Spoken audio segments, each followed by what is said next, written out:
Hello and welcome to another GCSE revision video, and in this video we're going to talk about solvable and unsolvable triangles.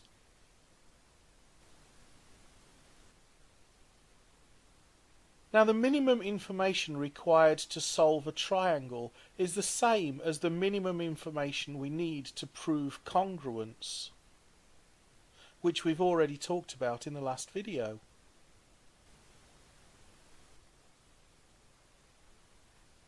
Now one way we can prove that two triangles are congruent is called the SAS, or side angle side proof of congruence.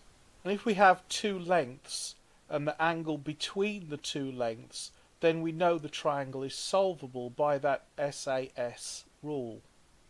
So this means that it's possible to get the missing angles and the area and the height and the perimeter and the missing lengths.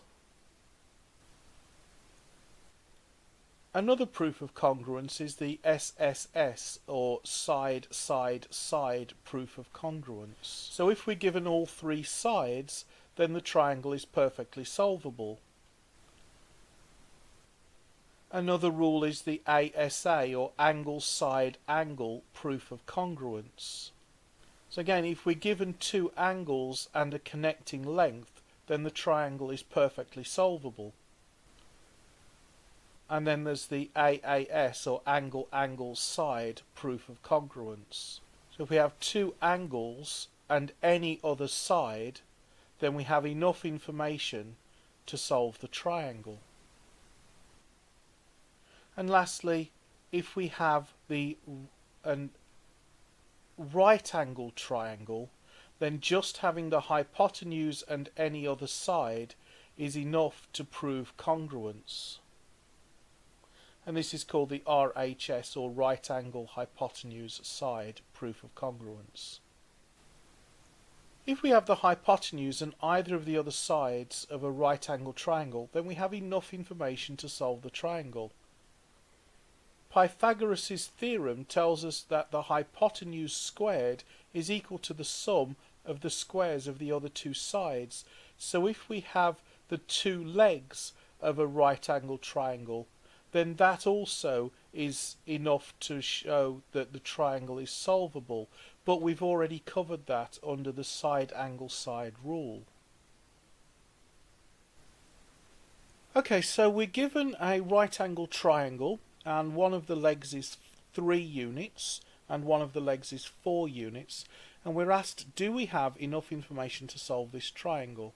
Well, we might automatically think, hang on, this is a 3, 4, 5 triangle. Of course we have enough information. But we're also asked, how do we know? Well, we're given two lengths, that's this length and this length, and we're given the angle in between the two lengths.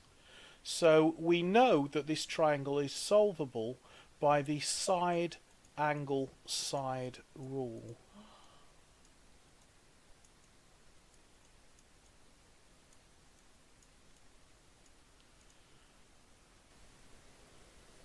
Okay, so what about this triangle? We're given the 3 lengths of the triangle, but we're not told anything about the angles. Can we solve this triangle? Well, the answer is yes, we can, and we know we can because of the side, side, side rule.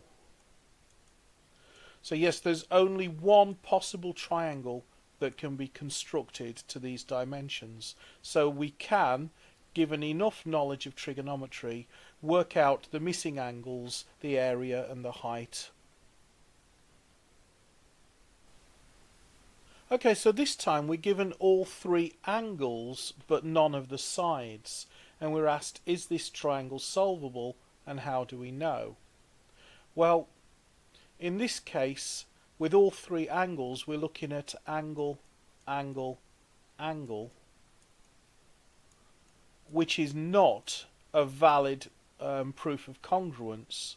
There are in fact an infinite number of triangles that can be constructed that satisfy this process, these properties. So we would need more information before we could go ahead and solve this triangle.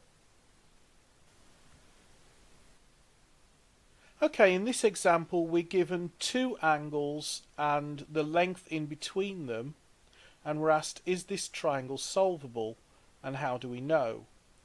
Well, this is called angle side angle. So this is the angle, and this is the side, and this is the angle.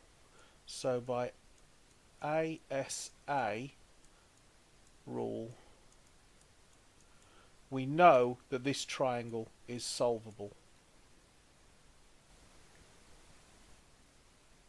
Okay, in this case we're given two lengths, but the angle is not in between the two lengths. So if we've got this angle here, and we've got two lengths here and here, this is not side angle side. The side is here. If the angle was here, then that would be side angle side, and that would be perfectly solvable. But this is angle side angle. No, it's not. It's angle side side, which spells something very different. In fact, angle side side makes a donkey out of anyone who tries to solve it. There is insufficient information here in order to solve the triangle. We would need another piece of information to make this triangle solvable.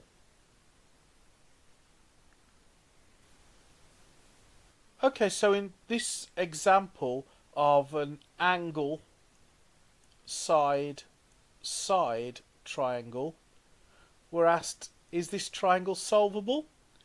Well, this is a big exception to the angle side side issue. Yes, it is ASS, but this angle is a right angle. So it's actually right angle hypotenuse side, which is a valid proof of congruence. So this is the big exception to that ASS that I was just talking about, is if the angle is a right angle, and then yes, we can solve it because it's a right angle hypotenuse side proof of congruence.